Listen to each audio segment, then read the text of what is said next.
We always made sure we had what they call a family show. In other words, the parents could... The stage is where legends are born. Under those blazing lights, ordinary people transform into gods, channeling raw emotion through melody and rhythm. For most performers, the stage represents triumph, connection, the ultimate high. But for some, those same spotlights became their final moments. Music history is filled with artists who gave everything to their craft. Tonight, we explore 10 musicians whose passion for performance cost them the ultimate price. These weren't backstage overdoses or tour bus accidents. These were artists who died while doing exactly what they lived for. Their final performances became monuments to both the power and peril of live music. Warning: these stories will forever change how you watch concerts. 10. Johnny Ace, Russian Roulette. Backstage Christmas Day. 1954 should have been Johnny Ace's crowning moment. The 25-year-old R&B sensation was riding high with Pledging My Love climbing the charts, performing to a packed Houston audience at the City Auditorium. Between sets, Johnny was backstage with his band, riding the adrenaline of another successful show. But Johnny had a dangerous habit of playing with guns when he drank. Witnesses watched in horror as he picked up a .22 caliber pistol, spinning the chamber like it was a game. "Don't worry, it's not loaded," he laughed, pointing it at his head. The clip wasn't empty. Johnny Ace died instantly, blood pooling on the dressing room floor while his audience waited for his return. His girlfriend Olivia Gibbs found his body minutes later. The rising star who had sung about eternal love had gambled with eternity itself and lost everything in a single, senseless moment. 9. Dimebag Darrell Abbott, shot on stage. December 8, 2004 was supposed to be just another gig for Damage Plan at the Alrosa Villa in Columbus, Ohio. Dimebag Darrell, the guitar virtuoso who had redefined heavy metal with Pantera, was excited to be playing intimate venues again after years of arena shows. The small club atmosphere reminded him why he fell in love with performing. 3 songs into the set, 25-year-old Nathan Gale vaulted onto the stage and opened fire with a 9mm pistol. Dimebag was struck multiple times and died instantly, his guitar still strapped to his body. Gale continued shooting, killing 3 others before police officer James Niggemeyer ended the rampage with a single sniper shot. Gale blamed Dimebag for Pantera's breakup, harboring a delusional obsession that turned deadly. The metal community was devastated. He would go to have a bad experience at Taco Bell and write a song about it. The man whose lightning-fast solos had inspired thousands of guitarists was silenced forever, killed by the very passion he had created in a disturbed fan. 8. Les Harvey, electrocuted mid-performance. May 3, 1972 at Swansea University should have been another triumphant night for Stone the Crows, Scotland's rising blues rock sensation. Les Harvey's guitar work perfectly complemented Maggie Bell's powerhouse vocals, and the band was gaining momentum across the UK circuit. The intimate university venue was packed with enthusiastic students ready for a night of raw rock energy. Midway through their set, Harvey reached for his microphone with wet hands. The faulty electrical grounding sent 240 volts coursing through his body, killing him instantly on stage. The audience watched in stunned silence as their guitar hero collapsed, his instrument still feeding back through the amplifiers. Maggie Bell was traumatized beyond repair. She had lost not just her musical partner, but her romantic one as well. The band attempted to continue with different guitarists, but the magic was gone forever. Harvey's death highlighted the dangerous electrical standards of early 70s venues, leading to improved safety protocols that protect musicians today. 7. Tiny Tim, Heart Attack, during his signature song. November 30th, 1996, at the Montague Grange Hall in Minneapolis, was meant to be another quirky performance by the world's most beloved oddball entertainer. Tiny Tim, with his shoulder-length hair and falsetto warble, had built a career on charming audiences with his ukulele and Victorian-era song revivals. At 64, he was still performing regularly despite multiple heart problems. Halfway through Tiptoe Through the Tulips, his signature tune, Tiny Tim suddenly clutched his chest and collapsed. The intimate crowd of 200 initially thought it was part of his theatrical act. After all, this was a man famous for unconventional behavior. But the comedy quickly turned to horror as paramedics rushed the stage. He died en route to the hospital, having suffered a massive heart attack while performing the song that made him famous. There was something tragically poetic about his final moment. An eccentric artist departing this world while delivering the gentle, whimsical music that had defined his entire career. 6. Irma Bule, snakebite, during traditional performance. April 4th, 2016 in Karawang, West Java, was supposed to celebrate Indonesian dangdut music at its most authentic.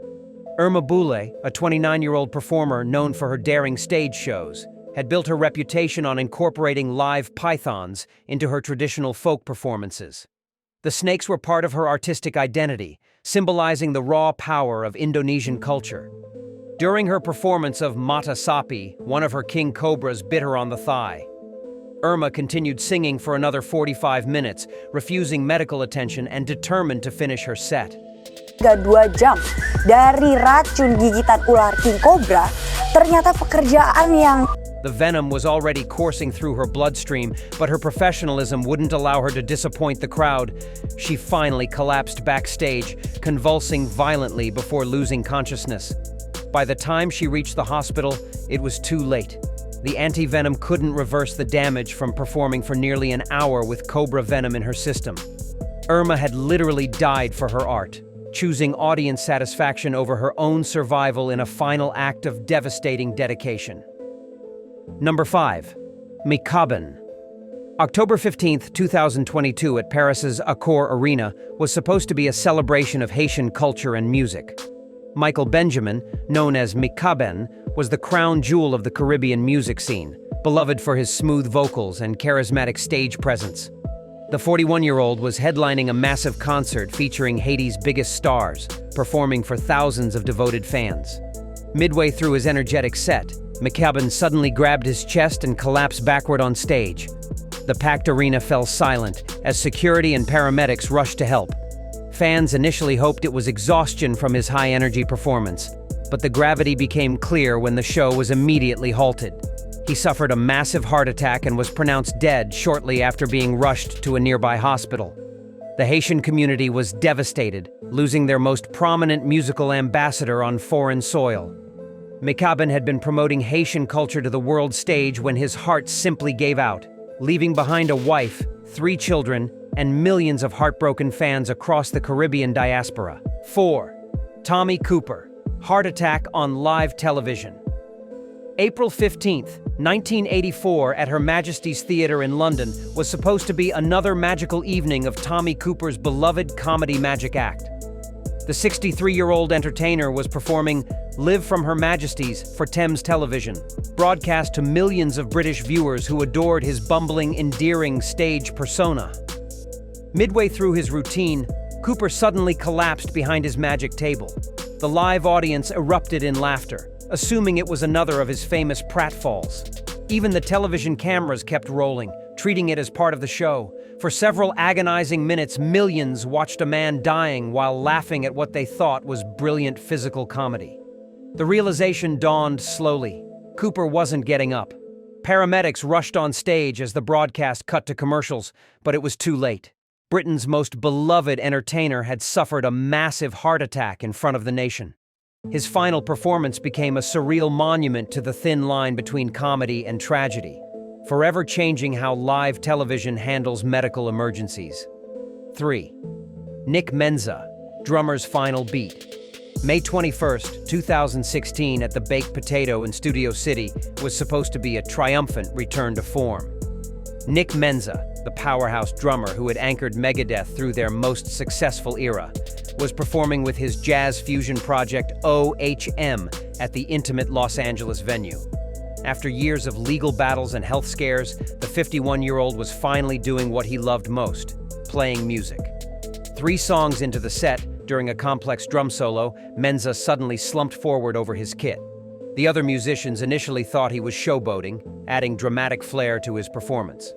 But when he didn't respond to their calls, reality hit hard. He had suffered a massive heart attack behind the drums, his stick still gripped in his hands. Paramedics worked frantically to revive him, but the damage was too severe. Menza had undergone heart surgery just months earlier, but his passion for performing had driven him back to the stage against medical advice. Dave Mustaine and the metal community were devastated, losing a drummer whose precision and power had helped define thrash metal's golden age. 2. Prince, The Final Purple Rain. April 14th, 2016 at the Fox Theater in Atlanta was meant to be another electrifying night in Prince's piano and a microphone tour. The 57-year-old musical genius was performing stripped-down, intimate shows that showcased his raw talent without the elaborate production that had defined his career. Fans packed the venue to witness the Purple One's vulnerability and artistry in its purest form. But something was wrong. Prince appeared frail, his legendary energy noticeably diminished. He struggled through shortened sets, occasionally stopping mid-song to catch his breath. Close friends noticed his weight loss and pale complexion, but the perfectionist in him refused to cancel shows or seek medical attention. 7 days later, Prince was found dead at Paisley Park from an accidental fentanyl overdose. His final performances had been a desperate attempt to maintain normalcy while battling chronic pain and opioid addiction. The man who had given the world Purple Rain and Kiss had been slowly dying in front of audiences who thought they were witnessing artistic evolution, not farewell. 1. Buddy Holly, Richie Valens, Big Bopper, The Day the Music Died. February 3rd, 1959 at the Surf Ballroom in Clear Lake, Iowa, was supposed to be just another stop on the grueling winter dance party tour. 3 young rock and roll pioneers, Buddy Holly, 22, Richie Valens, 17, and J.P. Big Bopper. Richardson, 28, had just delivered electrifying performances to a crowd of screaming teenagers. The tour bus was freezing and constantly breaking down, so Holly chartered a small plane to the next venue. This wasn't just a plane crash. It was the death of rock and roll's innocence. Holly's innovative songwriting, Valens' pioneering Latino influence, and the Big Bopper's theatrical showmanship were all silenced in one horrific moment. Don McLean would later immortalize the tragedy in American Pie, calling it The Day the Music Died. 3 careers that could have shaped decades of popular music were extinguished in the Iowa snow, leaving only echoes of what might have been. These tragedies remind us that live music is both magical and fragile. Each artist died doing what they loved most, leaving behind legacies that transcend their final moments. Which story affected you most? Share your thoughts below and subscribe for more untold music history.